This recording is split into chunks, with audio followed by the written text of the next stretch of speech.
chaîne préférée na bino Remangol TV. Il y a mon boss, respect à mon boss, Blaise Mangimbi depuis Canada. Remangol TV, Remangol TV,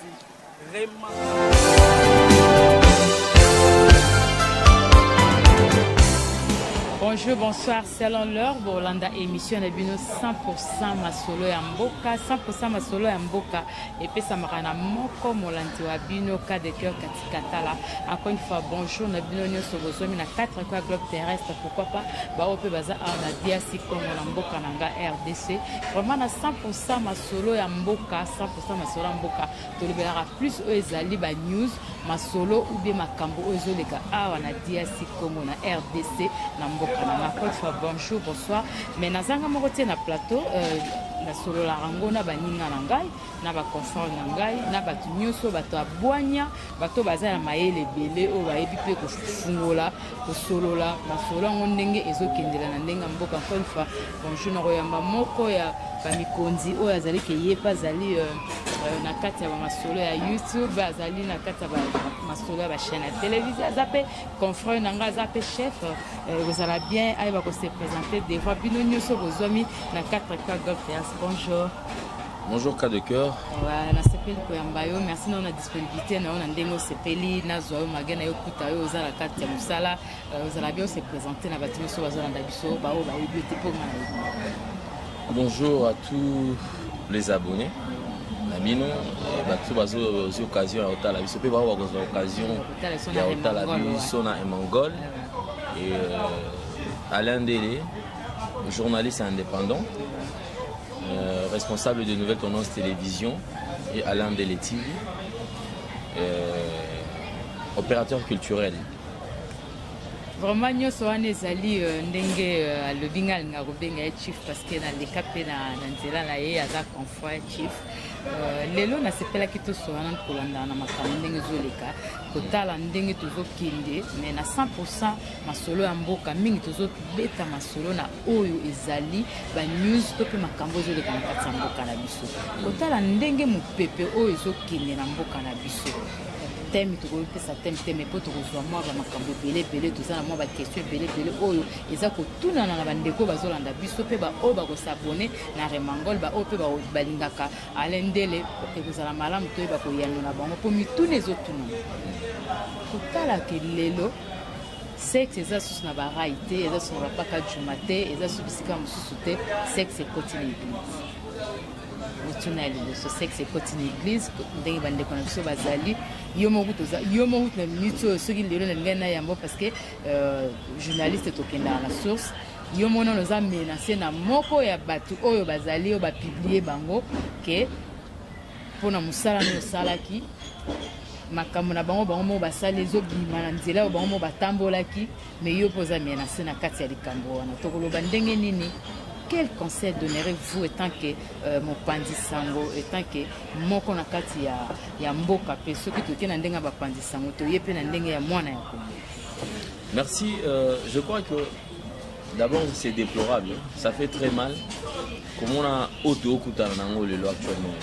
En parlant, je vais toucher peut-être quelques points, mais je toucherai tout d'abord l'église. L'église aujourd'hui est perdre son stango na image. La bonne image de l'église. Parce que l'église est allée ici au bateau qui ne koluka elongi na nzambe. C'est-à-dire les gens se ressemblent afin d'implorer le Seigneur, pour adorer le Seigneur. C'est-à-dire ici qui ne kokota la présence de nzambe. Et aujourd'hui ceux qui l'ont inversion de valeurs, n'engenzembo ya papa ce frère Patrice Abanda Yeba. C'est-à-dire confusion. J'ai cherché le monde. Nous avons cherché le monde. Je l'ai trouvé on l'a trouvé dans l'église.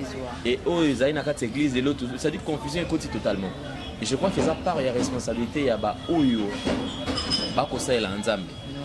Si réellement ils ont été appelés par Dieu, ils sont censés protéger Bonzambe. Ils sont censés protéger ba brebis parce que c'est ça les rôles.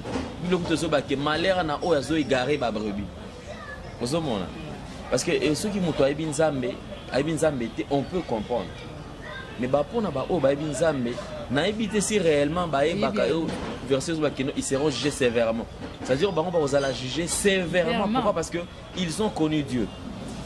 On pouvait peut-être kolembisa ngo ke so ba ba nzambe mais bango ba yebi nzambe. Alors et le la plus malamu parce que moi personnellement na keza na ka ba signe parmi ba signe à fin de temps. Ba signe ils ont annoncé réellement la fin du temps. Parce que ceux qui les lo makambo comme na mambo comme le kana kati nzambe na bonzambe. Yo mo ceux qui comme fan na otala obi on est où? On est où tout kindi wapi tout. Mais alors tout ça ils ont fait ça mawa. Moi personnellement na osenga kana mutu na mutu à perdre foi té. Mutu na mutu ba nzambe ndenge ya ebelier. N'envions pas en fait. Pour moi, je suis dans une église, peut-être on zambe à solo à place wana. À longue place wana par influence des amis ou peut-être il y a ma voisin ou va qui dans une église moi va toi ton narratif libanda. Mais bien même sous boza muke aux zones limitées pour boza 12 wana kenzamba zali bolingi. On veut impressionner les gens.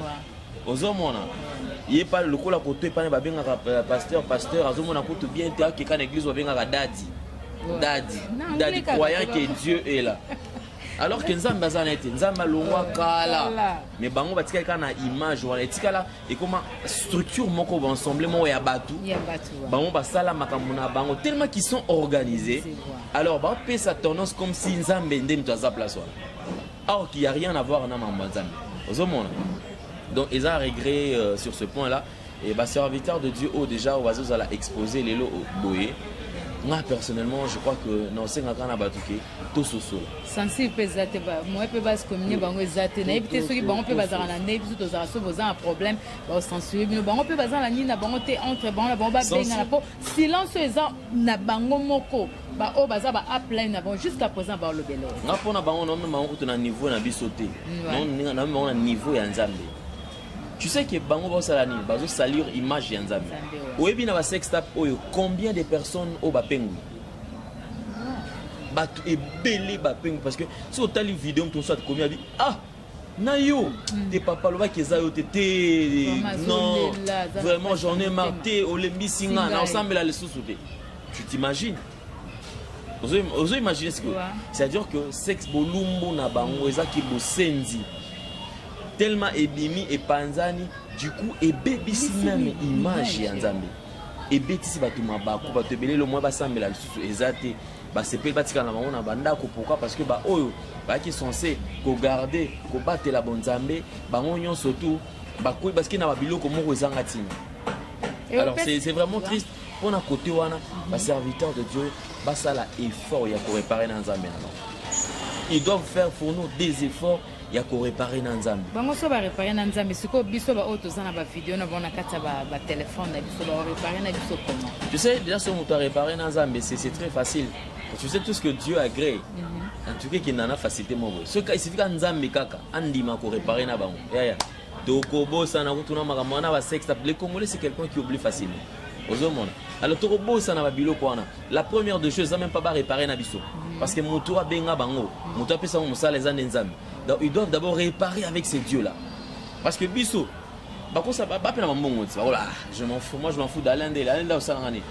C'est moi je sais au Salangani long. On va long à Kuna. Tu comprends? Mais dans Zambé, qui met dans Zambé wapi? Tu comprends? Donc justice en Zambé, Moutaro qui m'a yangoté. Parce que l'effort il y a pour réparer tout d'abord en Zambé.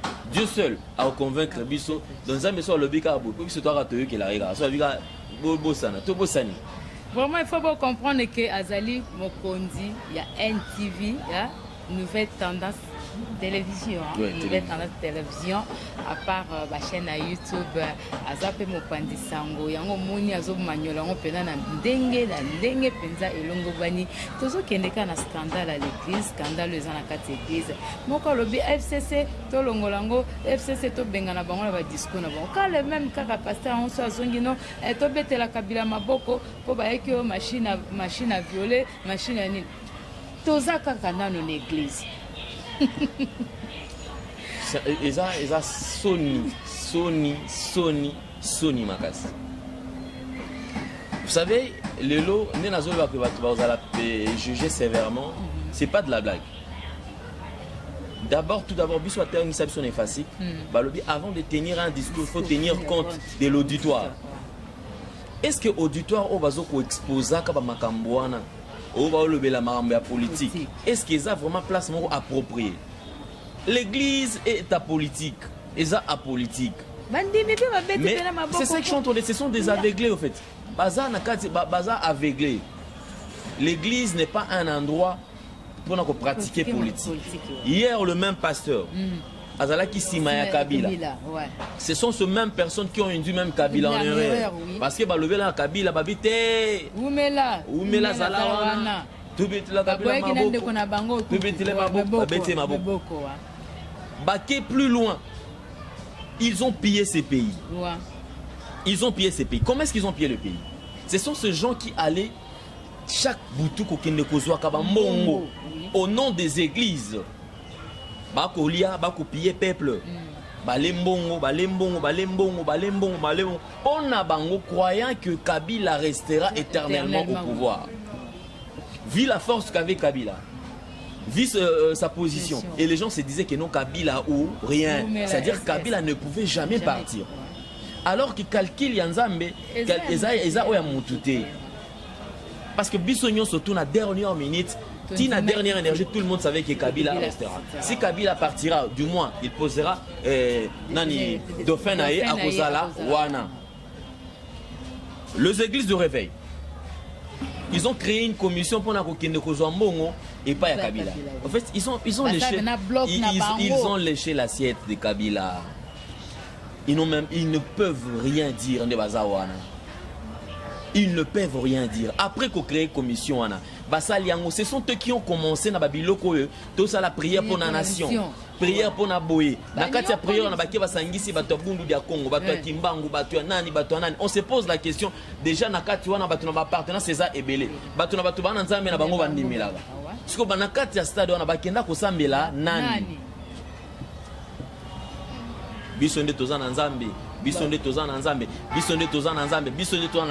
Kabila, il y a eu des prophéties. Ce sont ce gens-là, qui n'est pas Kabila, c'est prophétie. Après prophétie, Bango s'enrichir au moment où les enfants de Dieu continuent toujours à s'appauvrir. Appel des fonds et paille. Tondi appel des fonds, comité na système qui nous ont ce que pas Kabila. Bakiki ngakati balembongo balembongo. Tango ba monike makambo échanger. Oyo bango ba ndako kanisa. Eza o salama quitté parce que jusqu'à la dernière minute, batu so ba que non, na ba élection bazo pour ba publier tel. Nous avons vu. Publication ça a pris du temps. Président Azoya, mais président Tango Azoya. Et le remonte on doit changer. Akoya boy, OK, quelques minutes. Concertation. Et ben nous ça concertation nationale. Bazo ils sont na salle pour privé. Basolol. Aye, oté kasi mambi mataili makamba élection ya mama ponami kasi. Moni lingala RTNC. Kasi na mambi matali mama ponami mboka RDC kasi mokonzi akoloba awa to pesa susu mama minute moke kasi simana yango nde bakopesa biso matali. Écoutez tout ça. Ce sont des histoires montées, plusieurs couleurs, tout simplement pour nous distraire. Publication et Salami. Fachi Béton, président de la République. Batozo mona bazolo balelo ana mama. Balinga basala AVC. Balinga basala AVC. Ngai so yazaki Fachi, ce sont des gens qui je devais arrêter. Oh. Je te dis vrai. Pasteur Ozolbana, ce sont des gens à arrêter. Heureusement qu'il Fachi Zangati. Parce que ce sont des gens à arrêter. Tant que Monique Magambo échangé, le col congolais pas à moto, Azamuta Yoka sonité, a perdu déjà ma valeur naïe. Congolais Kalazalaka Zambezaïwa Zara moteur Sengote, moteur Lokumu, moteur Tango Kotam, moteur Sakobeta Maboko. Tant batuni wana Zaïwa ah non, batona bato Lolendo, bato ba Milinga. Mais le col lelo tokoma ba Congolais, tout a changé et commis ote yokanelo asali. Kasi watu kosola oyi kuyaya. Dites amen à bien. Église. Oh, comment les gens peuvent être aveuglés jusqu'à ce point? Et bah comme il va changer, maman to comme une phase de positionnement. ces pasteurs-là, hier, qui ont eu à travailler, na Kabila, oui. aujourd'hui, cherchent comment se positionner. Ce sont des gens d'abord qui font des taxes, des impôts, qui font des ratés.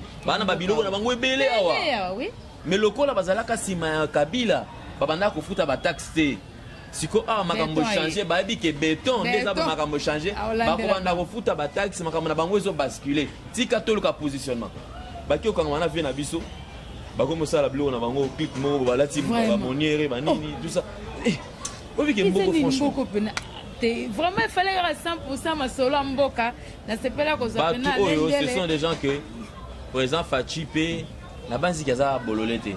Oh, azokena bango molo muta maele mayo eninganaka te tuna bango na opesa bango devoir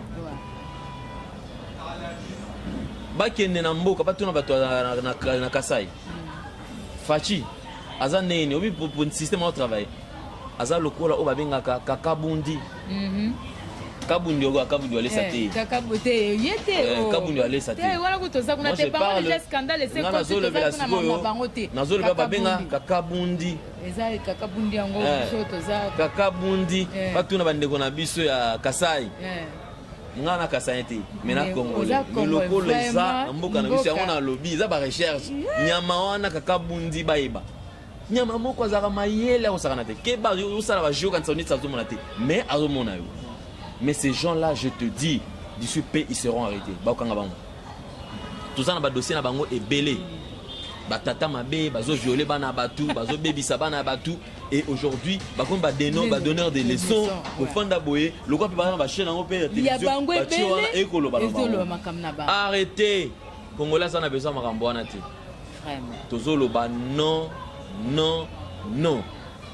Biloko inversion des valeurs bino boko mawana ça qui busenzi au Congolais zalaka na ngote bino bofandi lelo boko bisa boko tayi soki Kabila za mtu mabe na kati na biro kuna na kati na biro lelo nde bolongoli ba photo ya couple Kabila mais ezalaki kuna o boko lia na bango boko sa Kabila pesa mtema malamu bato na bato mo faut me manena kinga kati kuna ko bete film te omoni siko Kabila azana na bandenge na emoni yango atala azomona Congolais et le bino te babenga sota bazaiwa dozomona Congolais ezana peuple mon côté et le bino on de comment avec no azama belo ko la Congolais pe ni ndenge tozo kendela na ba vitesse ko ezaka passe troisième ministre to ngato kota olobi déjà est-ce que ezana moyen te to ko pesa pe président de la République conseil sans que tout finga yende tout le monde le bandeko na tout mususu ozuno ka caméra ezala ba combattant ba pardon ba combattant ndenge bazo benga bango donc ozuno ka caméra obandi na ko finga na place tout le monde ba mboka mususu Alain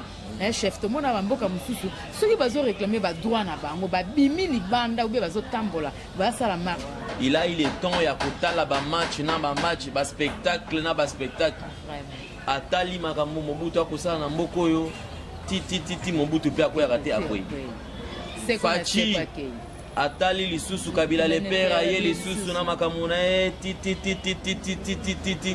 molimo na pe eke Fachi aye kotala lisusu Kabila le fils Kabangi akoti papa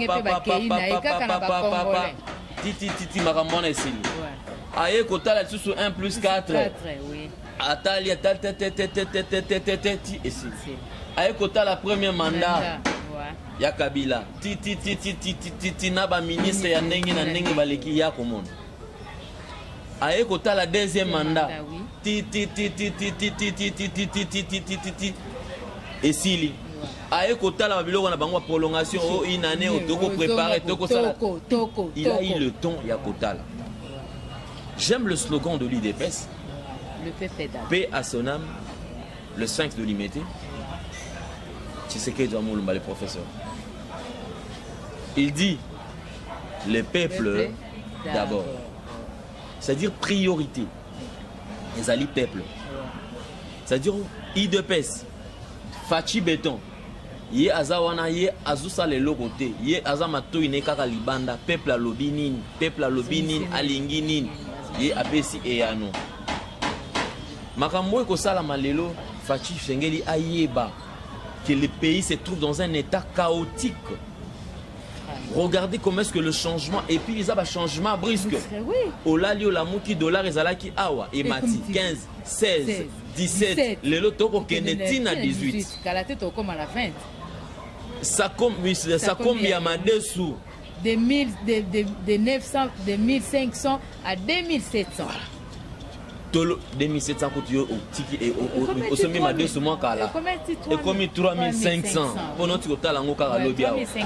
Sachet à sucre et longue de 7000 les locaux mais ceux qui 9000 et quelques. C'est moule Congolais lingi kolia fufu. Fufu eko mata mikolo nyonso. Koleka TGV na vitesse. Ba yeli biso projet awa ya saute mouton. Saute mouton na depuis ebanda ti lelo lenteur eko sala mamusala eko sala mama lembe malembe o kutu awa ya pompage awa. Mais ça la presque si là. Mais ole basilisa finition za exacte. Mwana mboka fachi esengeli azongela maloba ya tata.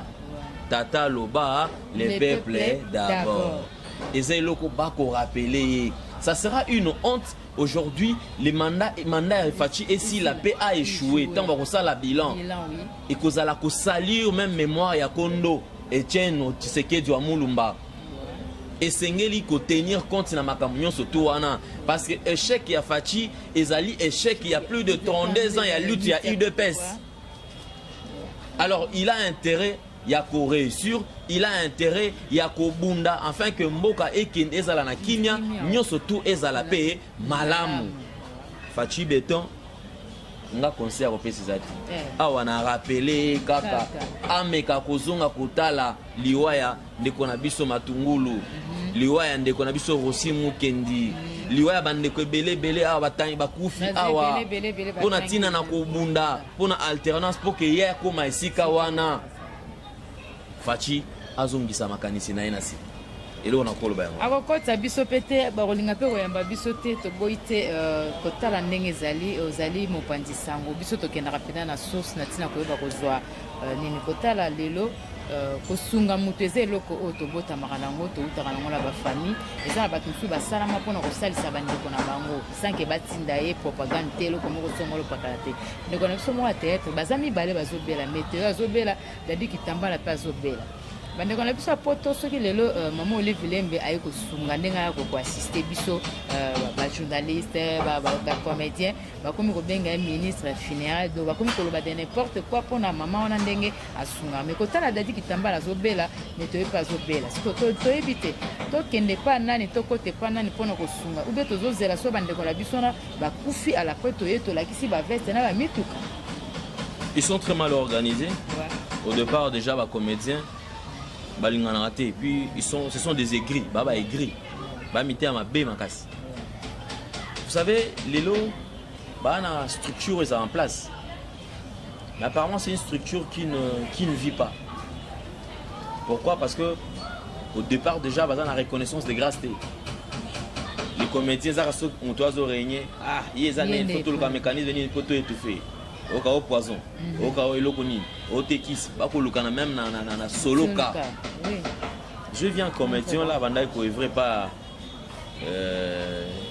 ndeko na biso Caleb na Sinar comédien ceux qui tingi bino bato botala ba tingi est-ce que oui que tingi comme aveugle oh oui sotal na biso et pas na biso en nouvelle tendance télévision nous avons diffusé ces images tingitinga comme aveugle muto akoli abotama kola zaka normal batamu ici na ba place nyonso tout miso eza nango malamu bazo monelo monter mais ya comme aveugle eza pasi makasi bango na place lokola structure na mo pe eza nango eza sala raté ils peuvent s'organiser ba créer ta commission moko boye pour na basali projet ba ki ko déposer en bas chata maman Olive na place au pesa biso muto apeli makasi boye dans la structure projet na biso yango soko ki ko sunga biso na yango peut permettre ba comédien tout bana ko vivre tous à la malade.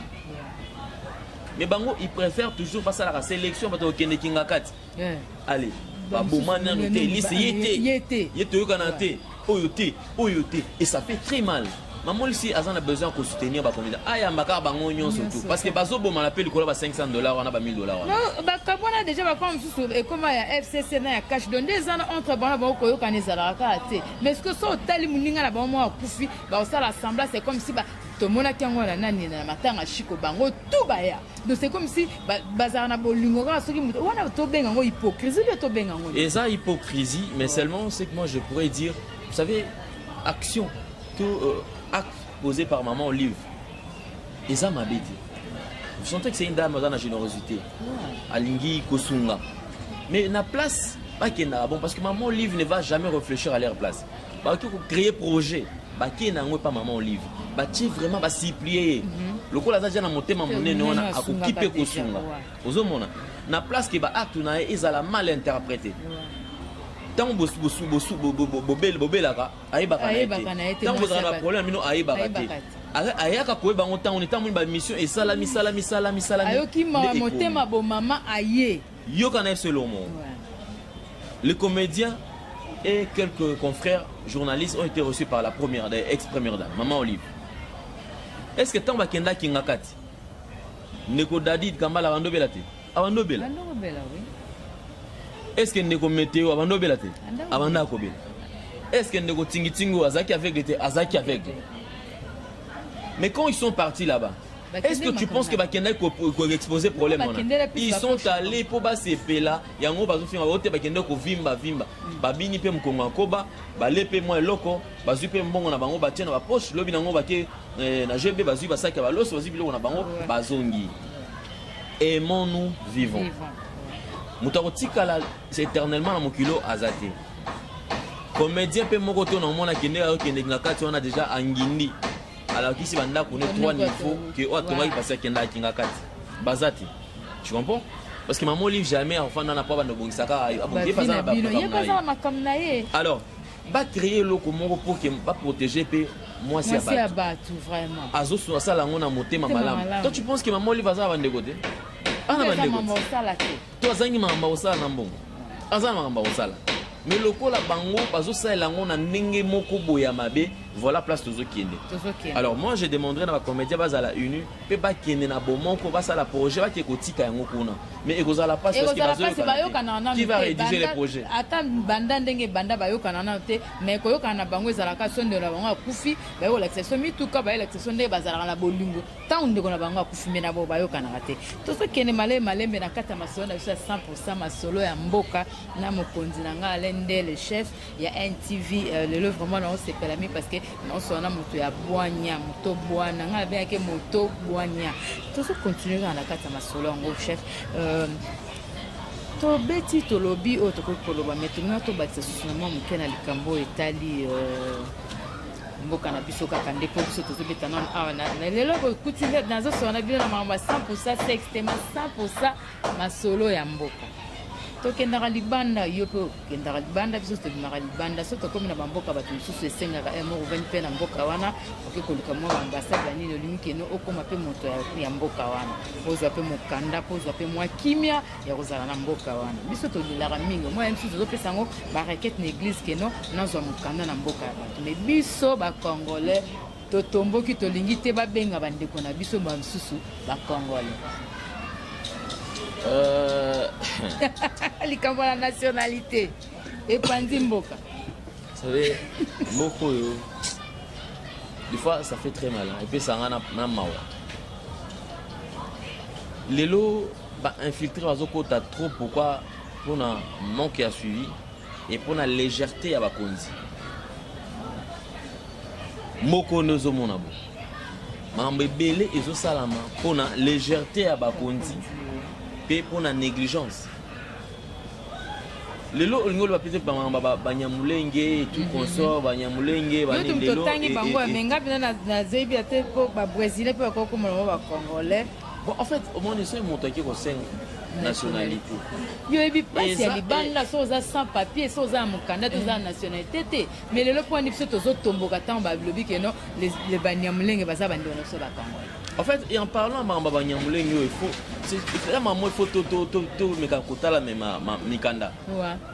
C'est que la constitution et lobby ni pour la nationalité.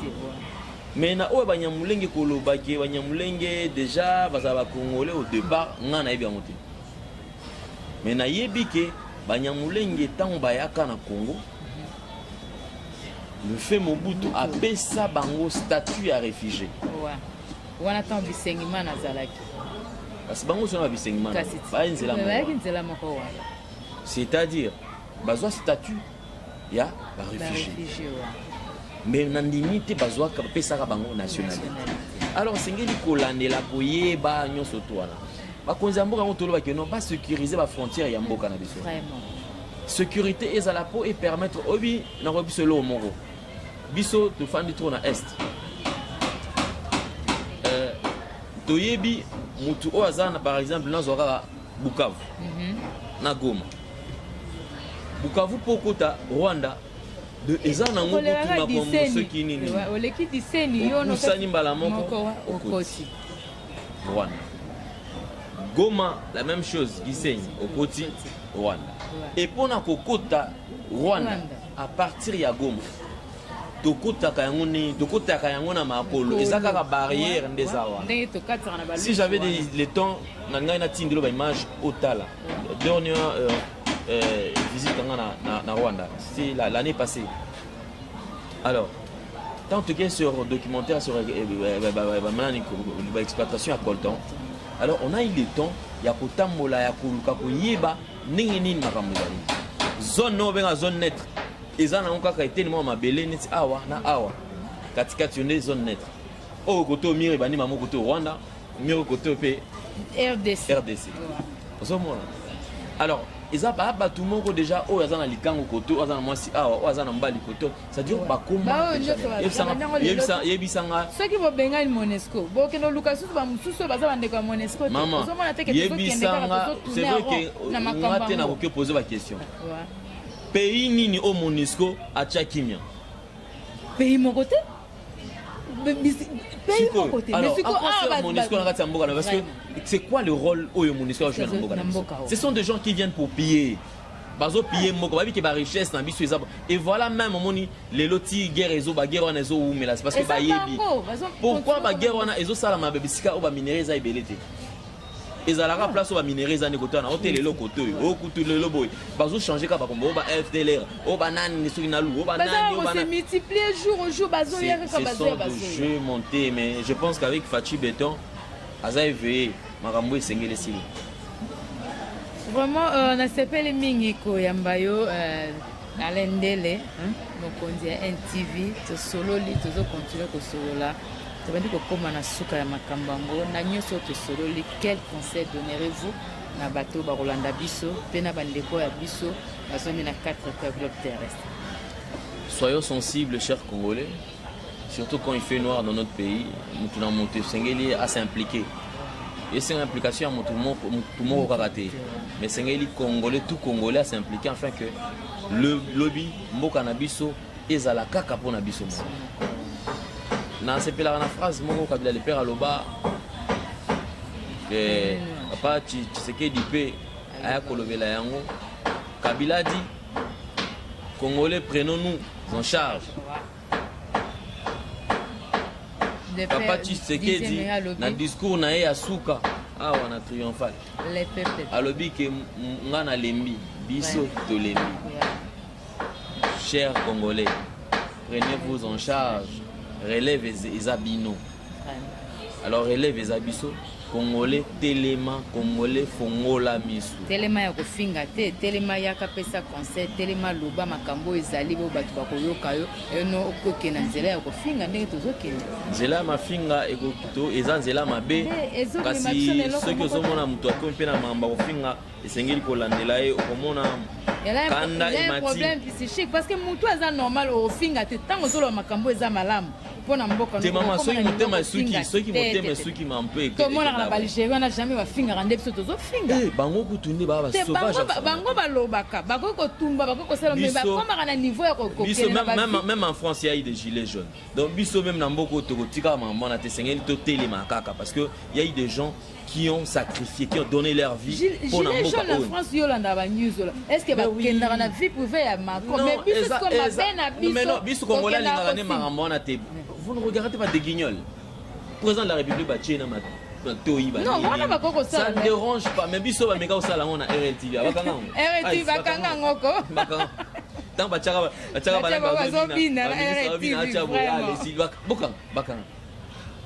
liberté d'expression, liberté de pensée, liberté de choix na Congo, balinga ngoti. Mais Congolais to lembate. Na lingi ba Congolais nyonso mingi. Merci pe nayo. Vraiment. Et merci na ba tutu Bolanda biso na Remangol TV. Na Remangol TV. Responsable na mo pe na PCP Mbote. Blaise Mangindu. Blaise ndeko na biso Blaise Mangindu. Depuis Canada. Remangol TV moi na Canada. Ambo TV. Vraiment merci Alain. Merci na yo. Ndeko na biso mignon. Mignon. Ouais, Chita mignon. Il est dans la caméra. Effectivement ça fait mignon, na PCP Mbote.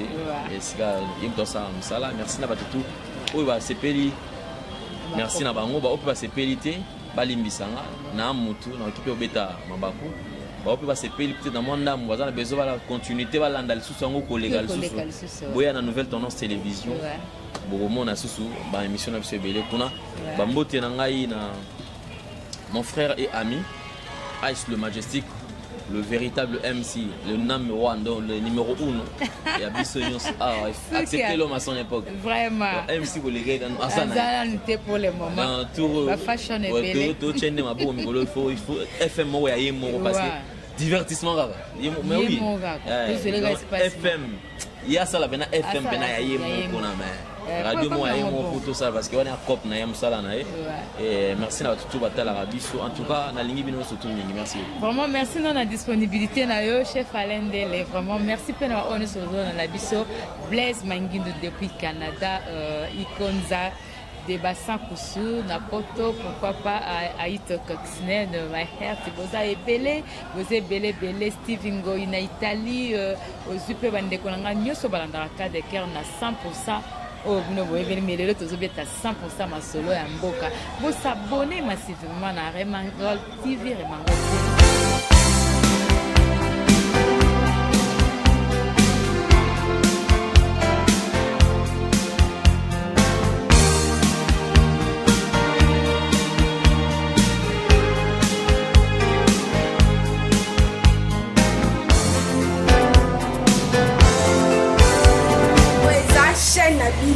Chaîne préférée la Bino, Remangol TV. Il y a mon boss, respect à mon boss, Blaise Mangindu depuis Canada. Remangol TV, Remangol TV, Remangol.